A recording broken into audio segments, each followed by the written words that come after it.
What you are about to see is real. Viewer discretion is advised. Okay, turn around, face the wall.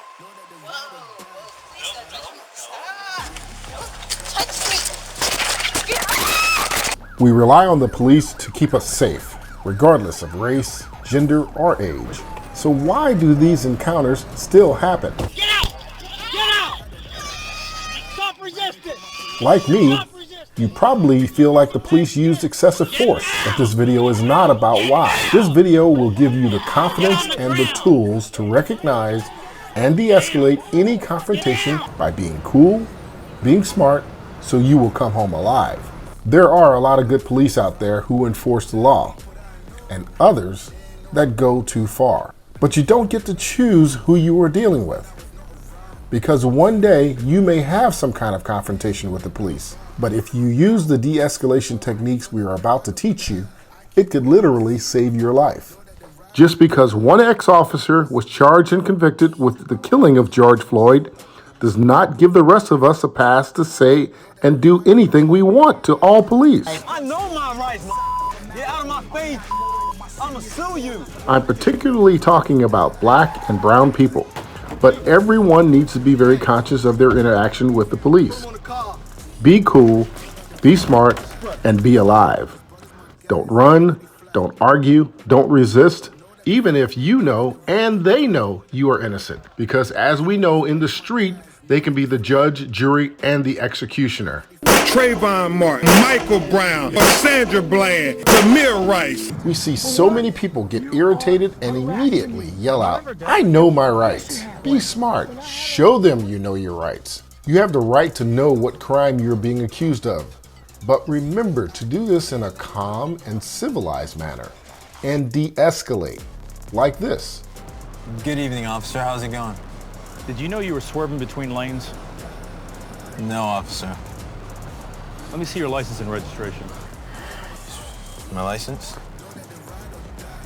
Here's my registration. You have a right to remain silent.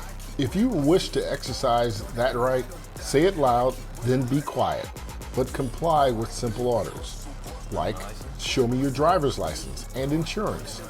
You don't have to answer any questions, but this is a risk. Being silent makes the officer suspicious. Just be smart, be cool, so you will be alive. Now, the police have some rights too. If you operate a motor vehicle, you are required by law to present your driver's license. You can legally be detained for up to 48 hours as long as it is reasonable and necessary to complete the investigation of a crime. If you are stopped while walking, several states authorize police to lawfully order people whom they reasonably believe are suspected of a crime to state their name. So do so. So how do I know when to de-escalate? Here are a few signs that a conflict is about to escalate.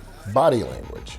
Facial expressions and body language reveal how people really feel. Arms crossed, mouth breathing, hands on hips, fidgeting, pacing.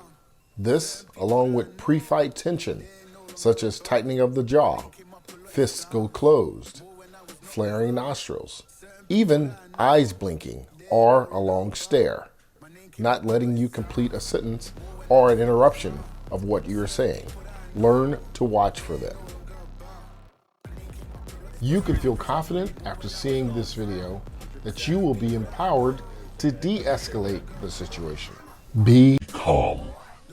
Go low and slow. Calm your voice and open your hands. Do not smile or frown. Be stoic. Be polite. And do not interrupt as you maintain eye contact. As you're listening, give them space to create a non-threatening environment, like opening and showing your hands. Be a good listener, as the officer will explain why they have detained you. If not, you may ask, but let them speak until they are done to help assess what they really want. Respond with a low tone of respect. You may ask, What's the reason for stopping me? if the officer has already yelled at you, here are some example responses. I can see you're upset and I want to be respectful. How can we work this out? I'm sorry if I've offended you. Can we start over? I can see how that made you feel that way, and I apologize. Remember, the ultimate goal. You want to go home. No, you are not kissing butt. You are empowered to de-escalate. And this not only works on police, it also works when you have an encounter with your teacher, or your classmate, or even your parents. So let's recap. When you encounter the police, be cool and calm and comply with simple orders. Be smart, start recording, show them you know your rights, and then politely ask if you are free to leave.